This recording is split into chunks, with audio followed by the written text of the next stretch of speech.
जाते हैं। ऐसी चीज़ें सांप्रदायिकता फैलाना, धर्म के नाम पर लोगों को बांटने की कोशिश करना। आप देखिए हर चुनाव में ऐसा किया जाता है कि बीजेपी से हिंदू हिंदू हिंदू हिंदू करना है, गले लगाना है। अरे भाई, मायावती के अंदर भी नेतृत्व क्षमता मुझे लगता है बिल्कुल नहीं। अगर उनको देखना चाहिए, अपने ऊपर विचार करना चाहिए, समझना चाहिए कि नेतृत्व क्षमता कैसे की जाती है। हिटलर शाही से देश नहीं चलता है। जनता की बात करिए, आप मुद्दों की बात करिए, आप ये बात करिए कि हम जो है आपके लिए विकास करेंगे। जनता को भी समझना चाहिए कि ये चीज़ें सिर्फ आपको भड़काने के लिए हैं, आपको गुमराह करने के लिए हैं, आपके जहन में जहर पैदा करने के लिए। नमस्कार, मैं राहुल जादौन और आप देख रहे हैं द सच। दोस्तों, आज हम फिर आपके बीच में मौजूद हैं एक विशेष मुद्दे पर चर्चा करने के लिए।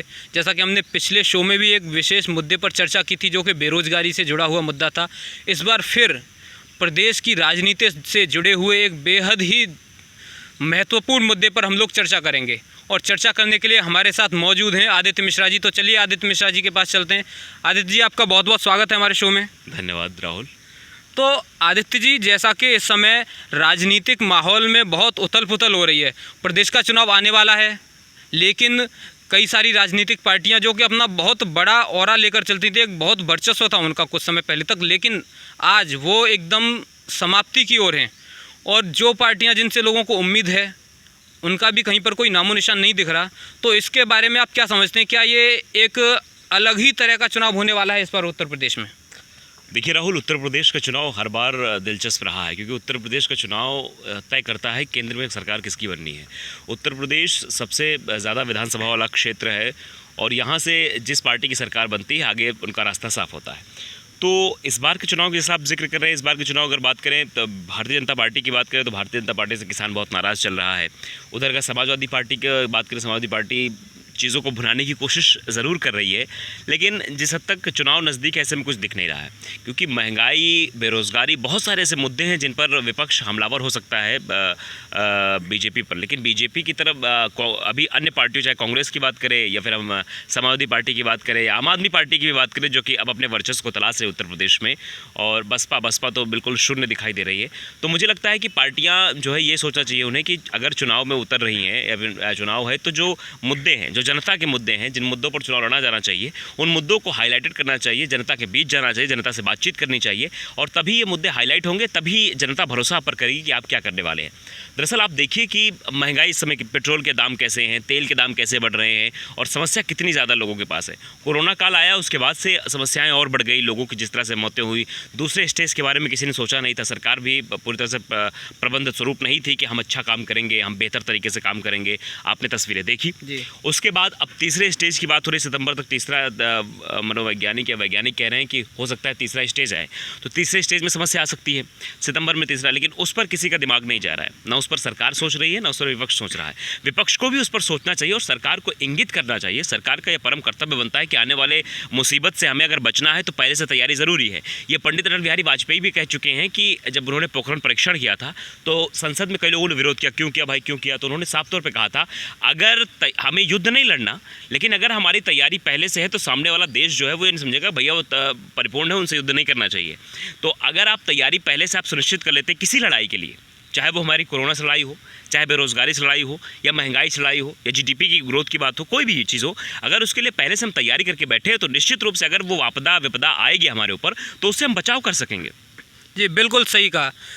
पहले से अगर तैयारी होती है तो हम उसके लिए, चाहे वो विपदा हो, आपदा हो, कुछ भी हो, हम पूरी तरह से तैयार होते हैं और हम उसके साथ पूरी गर्मजोशी के साथ, पूरी ताकत के साथ लड़ते हैं और जीतते भी हैं। लेकिन अगर पहले से तैयारी नहीं होती तो कहीं ना कहीं हार का मुंह देखना भी एक तरह से निश्चित ही होता है। और हमारे देश में इतने लोगों ने इन आपदाओं में, इन विपदाओं में अपनी जान गंवाई। तो चलिए हम वापस अपने मुद्दे पर आते हैं, उत्तर प्रदेश की राजनीति पर। जैसा कि आदित्य जी ने अभी कहा था कि उत्तर प्रदेश में सरकार को विपक्ष घेरने की कोशिश नहीं कर रहा है, जो वाजिब मुद्दे हैं उन पर, जिसका एक जीता जागता सबूत कुछ दिन पहले हुआ। एक यहाँ का दिल्ली के गाजियाबाद के लोनी का जो मामला है, वहाँ पे एक बुजुर्ग की दाढ़ी काटने की, उसे पीटने की बात सामने आई थी, जो कि कोई विशेष समुदाय से संबंध रखते थे, जिसे लेकर सपा नेता उम्मेद पहलवान ने काफ़ी जोर आजमाइश की और उन्होंने फिर प्रेस कॉन्फ्रेंस भी की। लेकिन बाद में मामला कुछ और ही निकला और आज उम्मेद पहलवान जेल के अंदर है। तो क्या राजनीतिक पार्टियां केवल एक सांप्रदायिक तौर पर ही अपने आप को राहुल, ये बड़ा सवाल है। ऐसे समय में चुनाव के वक्त ये देखे जाते हैं ऐसी चीज़ें, सांप्रदायिकता फैलाना, धर्म के नाम पर लोगों को बांटने की कोशिश करना। आप देखिए हर चुनाव में ऐसा किया जाता है, चाहे वो 5 राज्यों का पहला वाला चुनाव विधानसभा का रहा हो, चाहे अब 5 राज्यों में विधानसभा चुनाव होने उनका रहा हो। इन सब चीज़ों से फ़ायदा नहीं होने वाला ना। आप जनता की बात करिए, आप मुद्दों की बात करिए, आप ये बात करिए कि हम जो है आपके लिए विकास करेंगे, आप ये बात करिए कि हम लोगों के लिए ऐसी सुविधाएं देंगे, उन्हें बेड मिलेगा, उन्हें स्वास्थ्य अच्छा मिलेगा, उन्हें शिक्षा अच्छी मिलेगी। इस बारे में बात करिए ना। आप बात क्यों करते हैं कि धर्म के नाम पर ऐसा कर दिया, दाढ़ी खींच ली, ये बोला दिया, वो कर दिया, ऐसा कर दिया? क्या मतलब इन सब चीज़ों का? इनसे क्या सरोकार है जनता का? इनसे क्या फ़ायदा है जनता का? आप धर्म के नाम पर, मैं भी एक पोस्ट व्हाट्सएप पे पढ़ रहा था जी, बड़ी सारी बातें, उसमें एक लेख लिख रखा था, उसको फॉरवर्ड किया जा रहा है कि बीजेपी से हिंदू हिंदू हिंदू हिंदू करना है, गले लगाना है। अरे भाई, क्या मुस्लिम का राष्ट्र नहीं है ये? मुस्लिम का देश नहीं है, मुस्लिम का प्रदेश नहीं है, सबका है, अल्पसंख्यकों प्रदेश है। तो आप सिर्फ हिंदू हिंदू करके क्या जताना चाहते हैं? क्या ये धर्म के ठेकेदार, राजनीति के ठेकेदार ये विवनस्यता आपस में फैलाते हैं? कोई भी धर्म या मजहब हमें लड़ना नहीं सिखाता है और ये चीज़ें समझनी होंगी। इस तरह की चीज़ों को अगर चुनाव में परोसा जाता है तो जनता को भी समझना चाहिए कि ये चीज़ें सिर्फ आपको भड़काने के लिए हैं, आपको गुमराह करने के लिए हैं, आपके जहन में जहर पैदा करने के लिए हैं और कुछ नहीं है। जी बिल्कुल। यहाँ बात होनी चाहिए आसमान छूती महंगाई की, दम तोड़ती अर्थव्यवस्था की, लोगों को न मिलने वाली सुविधाओं की, लेकिन बात होती है सांप्रदायिकता की, लोगों के बीच में भेदभाव फैलाने वाली बातों की। लेकिन अगले मुद्दे पर आते हैं। अगला मुद्दा है कि इस समय जो जिला पंचायत अध्यक्ष चुनाव चल रहे हैं वो एक तरह से हम कह सकते हैं कि यूपी इलेक्शन से पहले सेमीफाइनल कह सकते हैं उसे, क्योंकि बहुत ही जल्दी उत्तर प्रदेश विधानसभा चुनाव होने वाला है। उससे पहले जिस पार्टी की जितने ज़्यादा जिलाध्यक्ष होंगे समझा जाएगा कि वो उतनी ही ज़्यादा मजबूत है। लेकिन इस समय बीती ही रात अखिलेश यादव ने अपने 11 जिलाध्यक्षों को पार्टी से निष्कासित किया है। तो हम आदित्य जी से ये जानना चाहेंगे, इन लोगों को पार्टी से निकालने का मतलब क्या है? उन लोगों के लिए संदेश है कि पार्टी में रहकर कोई भी पार्टी विरोधी काम ना करे, या फिर अखिलेश यादव का अपनी पार्टी के लोगों पर भरोसा नहीं रहा है? देखिए, अखिलेश यादव, नो डाउट अखिलेश यादव के अंदर नेतृत्व क्षमता नहीं है, मैं कहना चाहूँगा। क्योंकि जब जब चुनाव उत्तर प्रदेश में हुए हैं, चाहे वो पिछले लोकसभा चुनाव रहा हो या उत्तर प्रदेश का विधानसभा चुनाव रहा हो, अखिलेश यादव हमेशा अपने ऊपर भरोसा नहीं कर पाते हैं। उनको ये लगता है, अब देखिए आप शिवपाल से उनकी लड़ाई चली, जिसे लड़ाई चल रही, पार्टी विखंडित है। उसके बाद वो जब पहली बार चुनाव में गए तो उसके बाद राहुल गांधी के साथ चले गए विधानसभा चुनाव में। लोकसभा चुनाव में उनकी धुर विरोधी रही, जिनके साथ मुलायम सिंह यादव, उनके पिताश्री का जो विवाद रहा था, मायावती के साथ चले गए लोकसभा चुनाव में। हार का मुंह देखना पड़ा लोकसभा चुनाव में भी और विधानसभा चुनाव में भी। तो अखिलेश यादव जब से मुख्यमंत्री बने उसके बाद से जब भी चुनाव में उतरे हैं, उनके अंदर नेतृत्व क्षमता नहीं देखी गई है। कब क्या बोलते हैं, कब क्या कैसे करते हैं, ये कहीं ना कहीं अखिलेश यादव को थोड़ा समझना होगा। अगर एक शाश्वत विपक्ष के तौर पर, एक बढ़िया विपक्ष के तौर पर अब इस समय भूमिका निभानी है, सरकार में आना है, कुछ करना है, तो अखिलेश यादव को ये सोचना पड़ेगा कि उनको अपने के ऊपर तो कार्रवाई नहीं करनी चाहिए। अब उन्होंने जिला अध्यक्ष को हटा दिया, ठीक है। जिला पंचायत अध्यक्ष का जो चुनाव होता है वो पैसे से होता है, सभी जानते हैं। बिल्कुल। मैं कैमरे के सामने कहना चाहूँगा, जितने भी जिला पंचायत अध्यक्ष का चुनाव हो रहा है, सदस्यों की खरीद फरोख्त होती है। जो जितने ज़्यादा पैसे जिला पंचायत सदस्य को देता है उतने ही वोट उसे मिलते हैं और वही जिला पंचायत अध्यक्ष के पद पर नियुक्त होता है।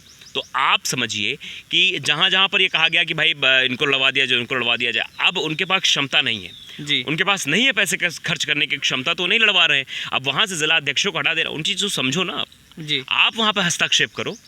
आप चाहते हो कि आपकी पार्टी के हर जगह जिला पंचायत अध्यक्ष होने चाहिए, तो वहां जाकर आप नेतृत्व क्षमता संभालो ना, नेतृत्व करो ना। जाके वहां जिला अध्यक्ष को आप निकालने से बेहतर जिला अध्यक्ष को प्रेरित करो ना। आप अपने लोगों को प्रेरित करो कि चलो लड़ो, हम तुम्हारे साथ हैं, जो खर्च होगा हम देखेंगे, जो होगा पार्टी देखेगी। अगर आप ऐसा करेंगे तो मुझे लगता है कि उनके अंदर हौसला अफजाई होगी। इस तरह से किसी को पार्टी से निकाल देना, क्योंकि ये कहा गया है युद्धों में कभी नहीं हारे, ये बहुत पुराना है कि युद्धों में कभी नहीं हारे, डरते हैं हम छलछंदों से, हर बार पराजय पाई है अपने घर के जयचंदों से। तो आप जयचंद मत पैदा करिए। जो आपके घर में जयचंद बन के जाएंगे वो आपका विरोध करेंगे और आपकी वो पोल खोलेंगे जो कोई नहीं खोल सकता है। और यही महाभारत में हुआ है। तो साफ तौर पर जयचंदों से बचने की कोशिश करनी चाहिए अखिलेश यादव को। अखिलेश यादव को ये समझना चाहिए कि अभी हमें क्या करना चाहिए, अभी हमें किन चीज़ों पर फोकस करना चाहिए। अभी हमें महंगाई पर फोकस करना चाहिए, अभी हमें बढ़ती बेरोजगारी पर फोकस करना चाहिए, अभी हमको उनको घटती जीडीपी पर फोकस करना चाहिए, क्या चीज़ें हैं, बहुत सारी चीज़ें उन पर फोकस करना चाहिए, लेकिन उन पर फोकस ना करके अपने लोगों पर, अपनी पार्टी के नेताओं पर कार्रवाई करना, उनको निष्कासित कर देना, ये बहुत ही गलत बात है।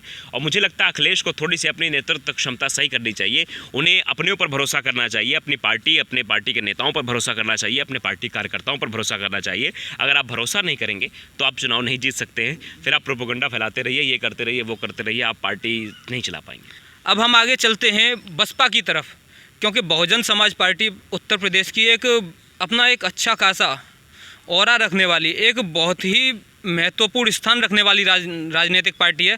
लेकिन पिछले कुछ समय से बहुजन समाज पार्टी की जो ज़मीन है वो खिसकती नज़र आई है, चाहे उसे खिसकाने में विपक्ष का हाथ हो, विरोधी पार्टियों का हाथ हो, चाहे वो उसके अपनों का हाथ हो। वर्तमान में स्थिति ये है कि उसके पास जो 19 विधायक थे, 19 विधायक में से भी भरोसा नहीं है कि सारे के सारे विधायक कब चले जाएं या फिर आधे विधायक पार्टी कब छोड़ जाएं। तो बसपा की जो वर्तमान स्थिति है, इसके ऊपर आदित्य जी आप क्या कहना चाहेंगे?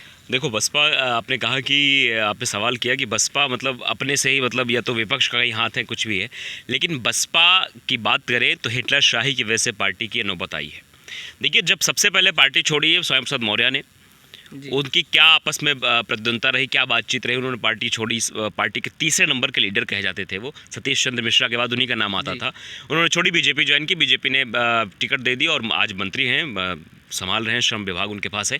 और उसके बाद देखा जाए तो नसीमुद्दीन सिद्दीकी से वो ऑडियो कॉल का कोई विवाद हुआ था, उन्होंने ऑडियो वायरल कर दी थी, पैसे वैसे को लेकर, कोई टिकट विकट बंटवारे को लेकर पैसे बंटवारे का मामला था। नसीमुद्दीन ने छोड़ दी, कांग्रेस ज्वाइन कर लिया, वो चौथे नंबर के नेता थे आपके। तो आप अगर हिटलर शाही दिखाएंगी, आप ये चाहेंगे कि मैं ही अकेली पार्टी में हूँ, मैं ही जो सर्वे सर्वा हूँ, तो दिक्कतें आएंगी। ऐसा नहीं है, हर पार्टी में कार्यकर्ता ये चाहता है कि वो पार्टी का उम्मीदवार बने, चुनाव जीते, लड़े और पार्टी के लिए, जनता के लिए कुछ करे। लेकिन अगर आप उसे मौका नहीं देंगे, आप पैसों के नाम पर टिकट देंगी, तो फिर दिक्कतें सामने आएंगी और कार्यकर्ता आपसे हताश होगा, निराश होगा। वही चीज़ें देखने को बसपा में मिल रही हैं। मायावती के अंदर भी नेतृत्व क्षमता मुझे लगता है बिल्कुल नहीं है। अगर उनको देखना चाहिए, अपने ऊपर विचार करना चाहिए, समझना चाहिए कि नेतृत्व क्षमता कैसे की जाती है। हिटलर शाही से देश नहीं चलता है, हिटलर शाही से पार्टी नहीं चलती है। पार्टी में सबको साथ लेकर चलना होता है, सबका अपना वजूद होता है। कहते नहीं कि एक प्लेयर जो है, एक प्लेयर मैच नहीं जिता सकता जब तक 11-11 खिलाड़ी आपके सही से परफॉर्म नहीं करेंगे। बॉलिंग सही से नहीं होगी, फील्डिंग सही से नहीं होगी, बैटिंग सही से नहीं होगी, अगर कीपरिंग सही से नहीं होगी, तब तक आप नहीं जीत सकते हैं ना। आप ये समझिए कि आप अकेले सिर्फ बैटिंग से मैच जिता लेंगे तो संभव नहीं है। और यही चीज़ करने की मायावती कोशिश कर रही थी और इसीलिए उनको डिफीट खाना पड़ा। लेकिन ऐसा है कि मायावती के पास पश्चिमी उत्तर प्रदेश में वर्चस्व है, पश्चिमी उत्तर प्रदेश के लोग अभी भी मायावती को पसंद करते हैं। लेकिन अगर आप नेतृत्व क्षमता सही नहीं कर पाएंगे, आप अपने नेताओं पर भरोसा नहीं कर पाएंगे, अपनी कार्यकर्ताओं पर भरोसा नहीं कर पाएंगे, तो वो वोटर्स कब तक रहेंगे? उनके अंदर निराशा होगी, आप सीट नहीं निकाल पाएंगे, आप जो है ज़्यादा सीटें नहीं ला पाएंगे, आपको कोई रोल नहीं रहेगा सरकार में, आपके विधायक कुछ कर नहीं पाएंगे, तो समस्याएं होंगी। लोगों का भरोसा धीरे धीरे टूटा जाएगा और इस समय तो यही स्थिति है कि बसपा समाप्ति के कगार पर है। जी बिल्कुल। और जैसे कि बसपा के बारे में कहा जाता था कि मायावती जो है वो परिवारवाद का हमेशा से विरोध करती थी, लेकिन धीरे धीरे समय ऐसा बदला कि मायावती ने खुद अपने भतीजे को ही अपनी पार्टी का सर्वेसर्वा बनाने का निश्चय कर लिया। और शायद ये भी एक बहुत बड़ा कारण रहा कि मायावती के बेहद करीबी माने जाने वाले रामवीर उपाध्याय अपने साथ कई सारे लगभग आधे विधायकों को लेकर पार्टी छोड़ने की कगार पर हैं। बीच में अफवाह ये भी उड़ी अभी कुछ दिन पहले कि उन्होंने सपा ज्वाइन करने वाले हैं या सपा ज्वाइन कर ली है। साथ में उनके अफवाह ये भी उड़ी कि वो बीजेपी ज्वाइन करने वाले हैं, योगी आदित्यनाथ के साथ उनकी बातचीत चल रही है।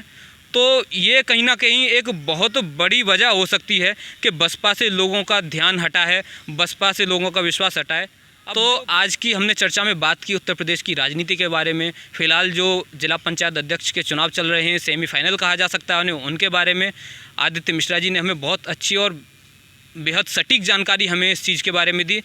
और तो चलिए फ़िलहाल के प्रोग्राम में सिर्फ इतना ही। अगले हफ्ते आपसे फिर मिलेंगे, इसी प्रोग्राम में आपसे मुलाकात होगी। तब तक के लिए नमस्कार और देखते रहिए द सच।